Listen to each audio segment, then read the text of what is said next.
Hello friends, welcome to our channel Kotlin T Point. In this video, I am going to show you how can we create the RESTful web service with PHP and database MySQL. So let's start the coding. Here you can see I have installed XAMPP, which is a software we can use for PHP coding, and you can easily find this software on the internet. You just need to download and install the XAMPP, and XAMPP is mainly available with Apache server, MySQL database, PHP language coding, and Perl language as well, right? So this is how it is, a combo of four software we can say, right? So in this video I will show you how can you create the database in your MySQL database, and also I will show you how you can connect with that MySQL database in PHP. Okay, so let's start the coding.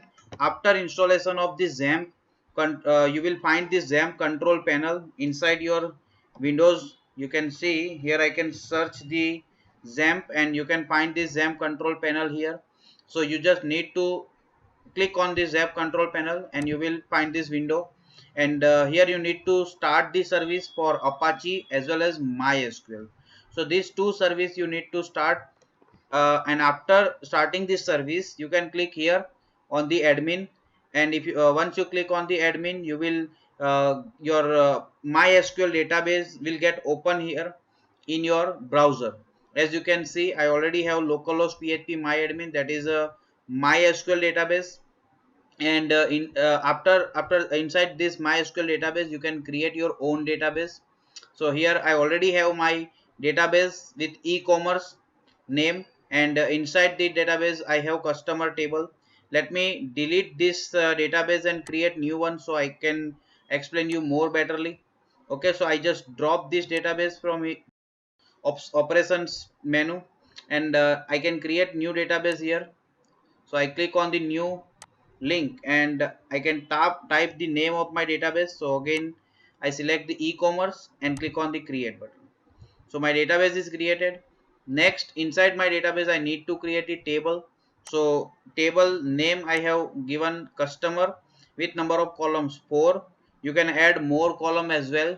So with the 4 column I click on the go button.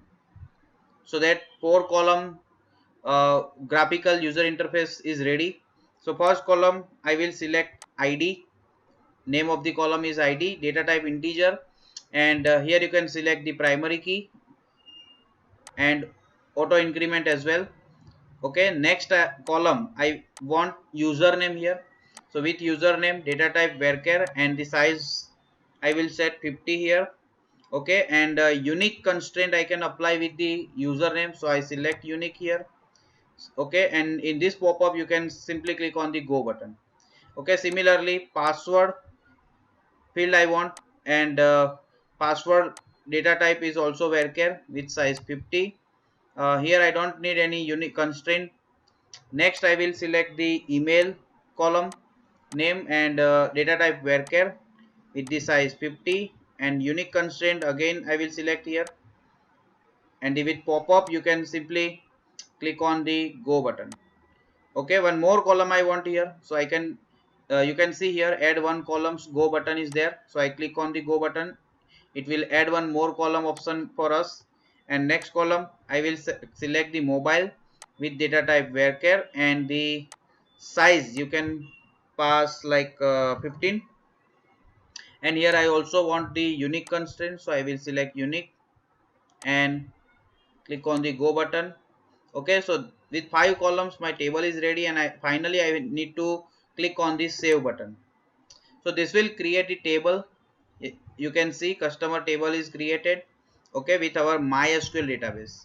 Okay, next we need to write the PHP code. Okay, so for PHP coding you can use any editor like Notepad, Sublime.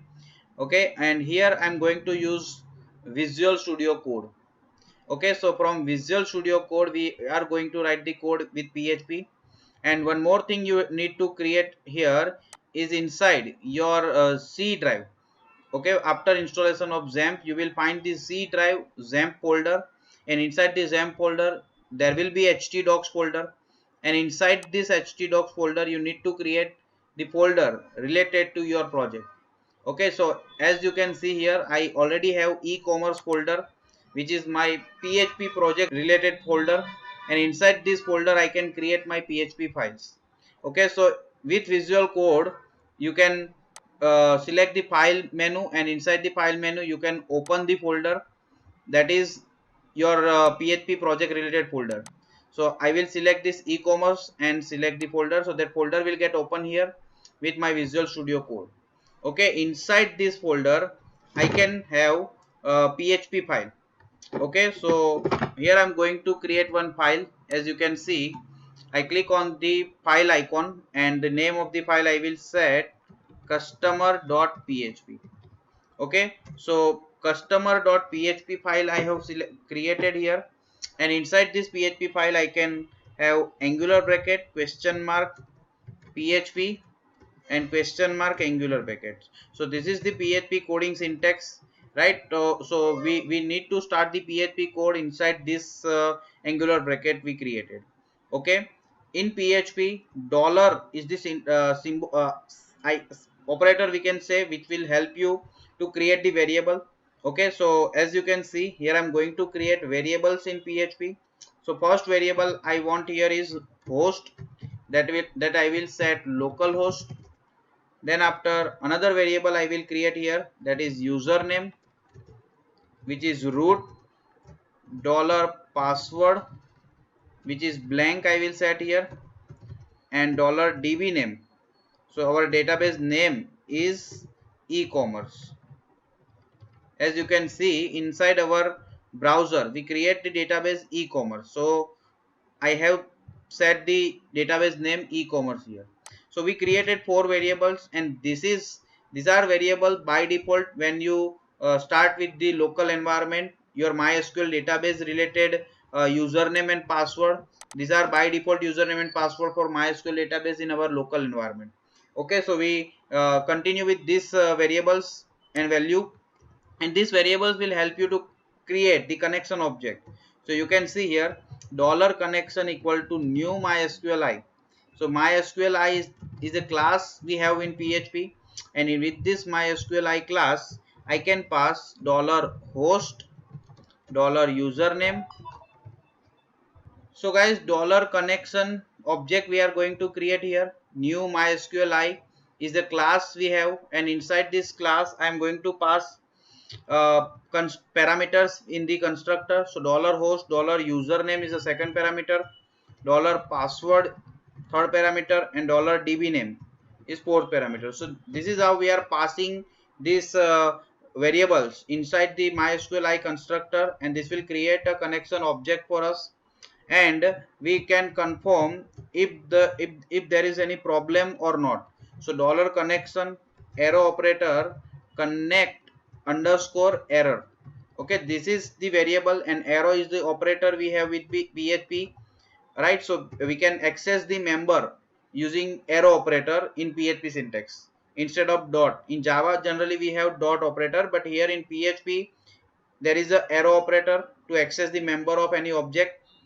Okay, so it will confirm if there is any error or not. If there is any error, then if condition will get true, and if we can have die method here.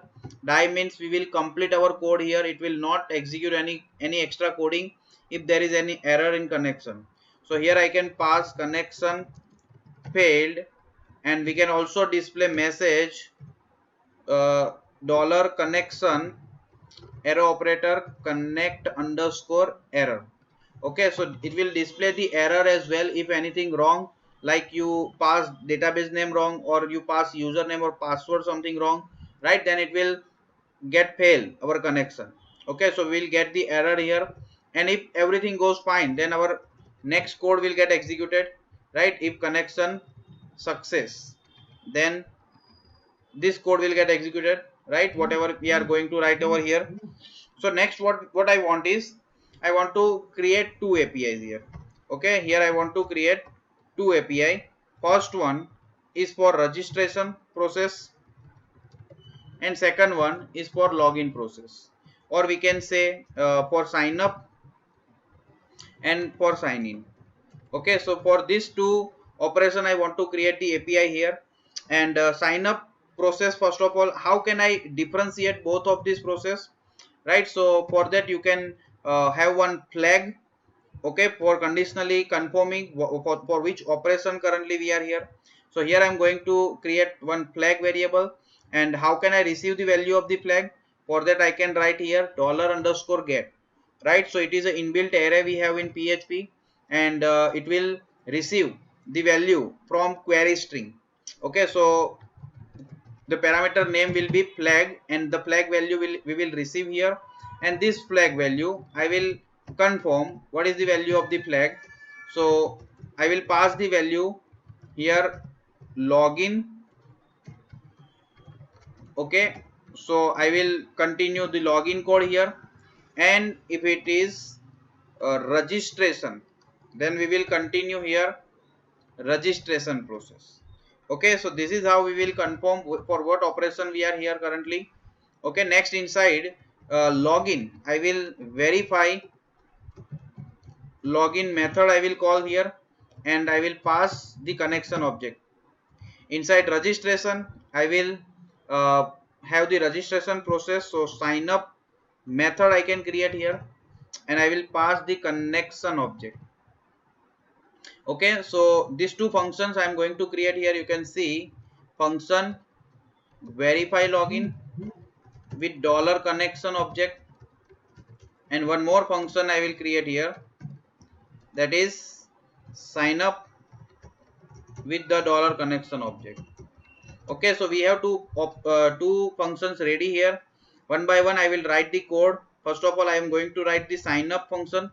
So for sign up operation I need to get the username, password, email and mobile number, whichever data we have in our table. Okay, so we are going to write insert query here for sign up operation. So how can I receive the data?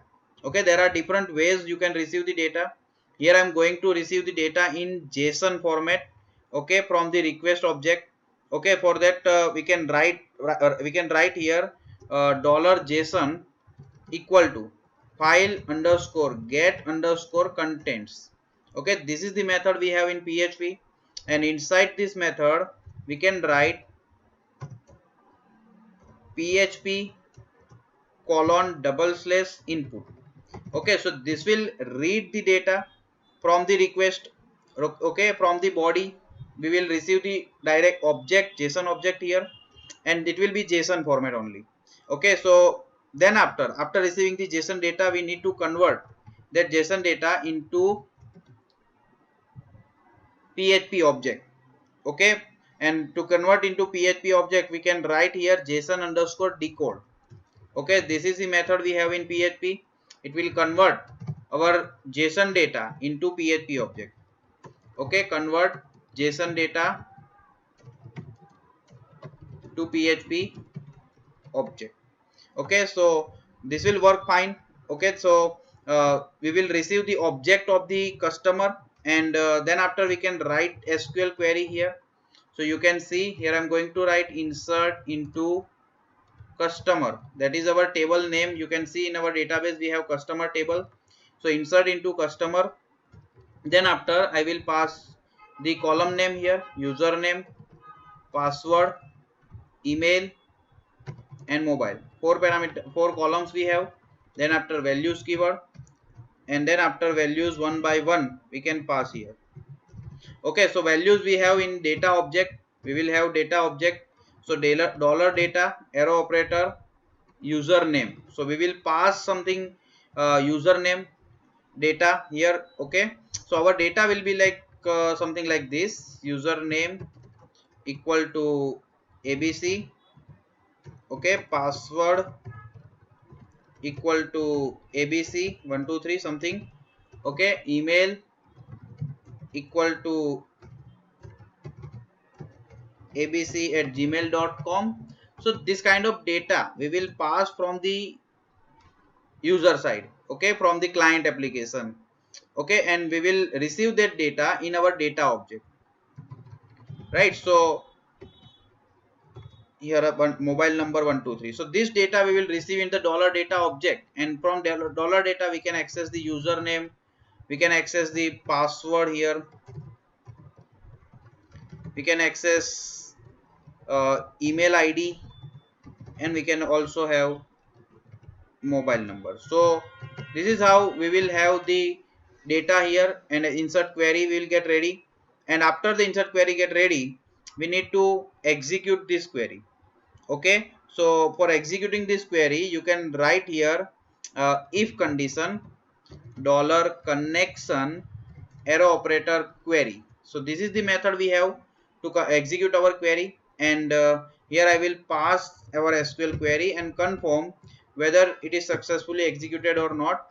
For that we can compare with the true value, and in the else part we can confirm like our query get failed due to some reason, whatever reason might be there. Okay, so this is how it will get confirmed, and once the operation is completed, we can also close our connection.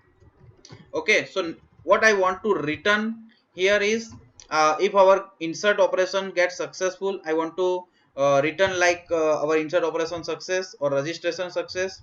Okay, for that I am going to create one object here in PHP syntax, dollar response equal to new std class. Okay, so this will create a object for us. Without any class we are creating object, and inside this object I am going to assign some property, like you can see here, dollar response arrow operator message registration or sign up success. Okay, so sign up success message we return here, and dollar response, if any problem is there, then we can return here like sign up fail. Okay, so this message we will return if anything gets wrong, and after this if else block we can write echo. So echo will help you to return the response. So echo json underscore encode. So we are going to convert the response into json data. So here we can have echo json encode dollar response. Okay, so this is the code. It will work fine with our sign up request. Okay, and with this we are ending up this video. In next video I will show you login API, what we can write here in verify login method, and we will also discuss about testing this API with postman. So guys, stay tuned. I will back with some new video. We will continue this operation. Thank you guys, thank you so much for watching this video.